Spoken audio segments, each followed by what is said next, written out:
Baik. Bismillah, Assalamualaikum warahmatullahi wabarakatuh. Waalaikumsalam. Salam jumpa Bapak Ibu semua, Wilujeng Tepang, Pak Guru Gembul. I'm the big fans of yours. Saya mengikuti channel Pak Guru Gembul sejak menceritakan tentang perang Bubat by the way. Dan itu membuat menarik sih menurut saya. Oke, sedikit saya setuju dengan tadi statementnya Pak Guru tentang bahwa pendidikan itu hancur ketika dibuatnya kurikulum karena memang semerdeka-merdekanya kurikulum tetap ada standarisasi yang menurut saya tidak bisa setiap orang itu sama gitu ya.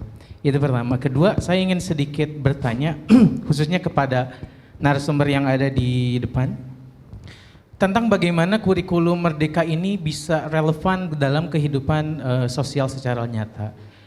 Saya akan ngomong tentang lulusan. Saya yakin semua orang di sini, mungkin kebanyakan guru di sini bukan lulusan SMA. Tapi kita harus mengenyam dulu pendidikan di Fakultas Keguruan. Let's just say about that. Sedangkan saya yakin banyak orang di luar sana ingin menjadi guru, tapi tidak punya uang untuk bisa masuk ke kampus yang let's just say belajar tentang pendidikan gitu loh. Apakah itu cukup adil ya? I mean, ternyata sepengetahuan kami gitu ya, karena memang pendidikan yang tidak merata, jadi kesempatan setiap orang untuk sukses pun juga tidak merata. Itu pertama. Kedua adalah saya ingin juga bertanya tentang beasiswa-beasiswa. Kenapa ya beasiswa prestasi? Atau juga bahkan ada, mohon maaf, ada beasiswa tidak mampu. Kenapa tidak semua orang mendapatkan beasiswa? Karena bisa jadi ini menjadi potensi kecurangan gitu loh. Karena yang namanya sistem ya Pak, itu bisa diakal-akali gitu loh. Setiap orang ingin mendapatkan privilege tertentu. Nah, menurut ini ada juga dari Ibu Kementerian gitu kan ya, Masya Allah. Tepuk tangan dulu Bapak Ibu untuk dari Kementerian. Relevansi tentang bagaimana kompetensi anak ini misalkan dia sesuai bakat contohnya begitu. Tapi di dunia ini sistemnya masih berjalan itu sesuai dengan kompetensi nilai. Orang akan diterima misalkan di pekerjaan yang bagus kalau dia IPK-nya bagus. Atau dia sekolah di sekolah yang memang misalkan punya citra yang bagus. Itu bagaimana menurut Ibu sendiri sebagai perwakilan dari kementerian? Terima kasih banyak. Oke, terima kasih. Boleh tahu Mas dari mana? Oh iya, Bapak? saya lupa, terlalu menggebu-gebu. Saya Abdul Matin dari Sekolah Paradisa Cendekia di Cibubur. Oke, dari Sekolah Paradisa Cendekia Cibubur. Gimana Pak Guru terkait dengan mungkin dari Bapak Ibu semua bisa menjawab sini. Ada orang yang mungkin banyak sekali ingin menjadi guru tapi dia keterbatasan. Nah, sementara ada di situ mungkin kalau yang bisa saya tangkap bahwa untuk menjadi seorang guru harus ada sebuah pendidikan yang harus dilalui dan lain-lain sebagainya. Kira-kira seperti itu. Tanggapannya seperti apa Pak Guru? Secara formal dibutuhkan, tapi realitasnya sebenarnya juga tidak relevan.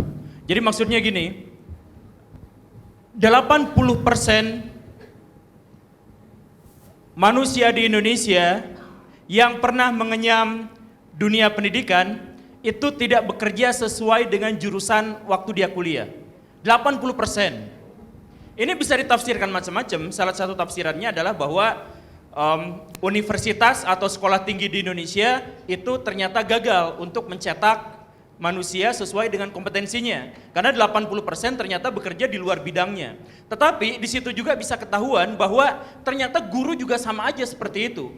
Saya sampai sejauh ini pernah mengajar di sekitar 28 lembaga pendidikan yang berbeda. Sejak saya mengajar tahun 2008 sampai sekarang. Karena saya pindah-pindah sekolahnya. Dari situ saya menemukan satu fakta yang agak unik. Bahwa ternyata guru-guru yang paling berprestasi dan paling disukai anak justru bukan berasal dari universitas keguruan. Termasuk Bapak yang barusan, yang luar biasa ini, anak band dulunya. Iya, betul. Saya bahkan bikin sebuah lembaga privat pada waktu itu dan kemudian saya merekrut, ini sekalian penelitian kecil-kecilan, saya merekrut guru-guru yang berasal dari keguruan dan non keguruan. Ternyata yang paling dicintai oleh siswa-siswanya adalah yang non keguruan, walaupun ada juga yang berasal dari keguruan gitu.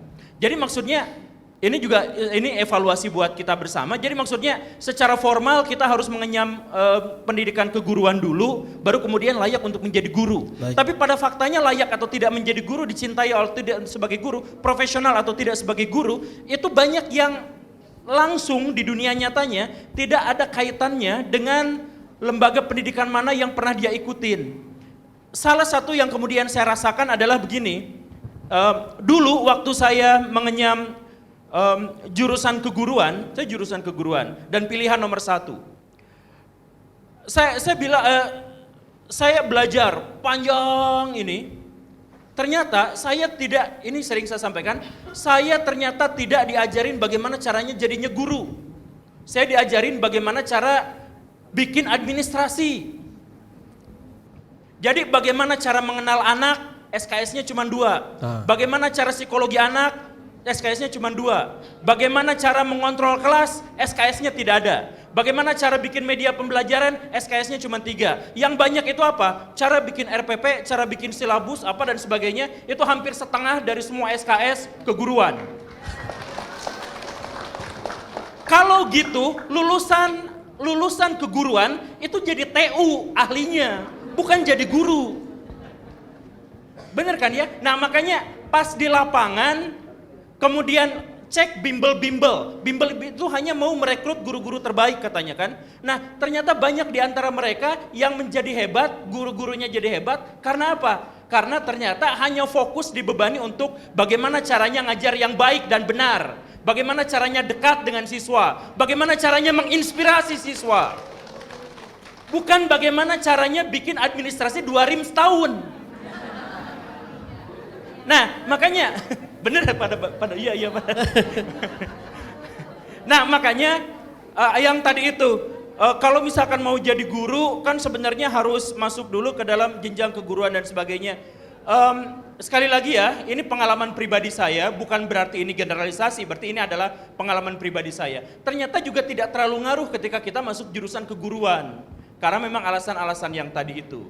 Jadi sekarang solusinya bagaimana? Ya solusinya berarti kita fokus aja benar-benar bagaimana caranya menjadi guru, bukan hanya sebagai statusnya guru. Yang paling penting di antara semuanya itu adalah peranan kita sebagai guru. Peranan di mana kita bisa memberikan inspirasi, di mana kita bisa memberikan motivasi dan arahan untuk siswa-siswa kita mencapai masa depan yang gilang gemilang. Ya, setuju. Bagaimana seorang guru bisa menjadi inspirasi buat murid-muridnya sehingga murid-muridnya bisa melakukan sesuatu, paling tidak menyerupai, paling enggak juga mereka bisa melampaui guru tersebut. Setuju ya, Pak Guru? Oke, kalau dari Bu Rizky? Ya, terima kasih.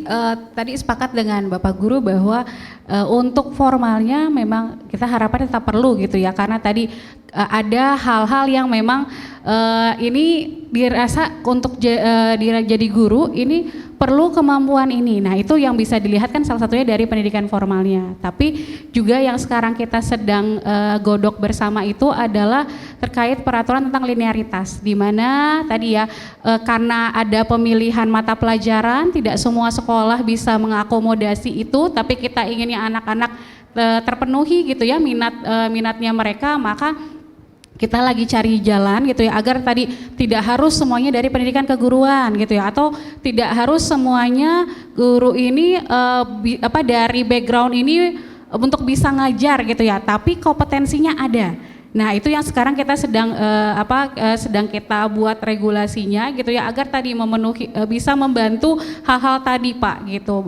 Dan misalnya kalau tadi ditanyakan kalau sekarang cari kerja juga perlu lihat sekolahnya yang ini ya gitu terkenal gitu ya. Nah makanya kemudian kebijakan zonasi pun di situ gitu ya agar kita nih tidak hanya ya anak-anak unggul berkumpulnya di situ-situ saja, begitu juga guru-gurunya gitu. Lalu juga bukan kenapa kita lepaskan mata pelajaran, karena kita tidak mau prestis itu hanya di misalnya di fisika, matematika, pokoknya ilmu sains itu yang paling utama, tapi kita ingin samaratakan gitu ya masing-masing dari berbagai keilmuan itu penting gitu. Lalu nah berhubungan dengan tadi juga yang Pak Guru sampaikan gitu terima kasih untuk itu. Jadi kita nih perlu sekali sebenarnya gitu ya. Ini kita juga sudah update apa sih yang perlu, kemampuan yang perlu gitu untuk sekolah keguruan gitu ya, universitas keguruan. Perlu update yang tadi disampaikan oleh Pak Gembul. Makanya kita juga meminta kemitraan gitu ya untuk sekolah-sekolah. Silakan loh kalau misalnya mau ajak kerjasama universitas-universitas yang ada pendidikan gurunya gitu ya, untuk ayo ngajar bersama di sana, diliatin nih anaknya seperti apa gitu. Saya dulu juga di sekolah Pak, guru dan kepala sekolah gitu, terus saya menerima guru, ya mungkin saya juga kurang pintar menyeleksinya gitu ya, baru sebulan gurunya kabur gitu, karena tidak bisa menghadapi anak-anak kelas 4 SD-nya waktu itu gitu. Nah jadi ini yang kita rasakan bahwa memang perlu sekali teman-teman yang sedang belajar di universitas itu melihat realitanya seperti apa di sekolah. Ayo jalin kerjasamanya gitu agar lulusan-lulusan kita pun nanti jadi berkualitas gitu ya para gurunya.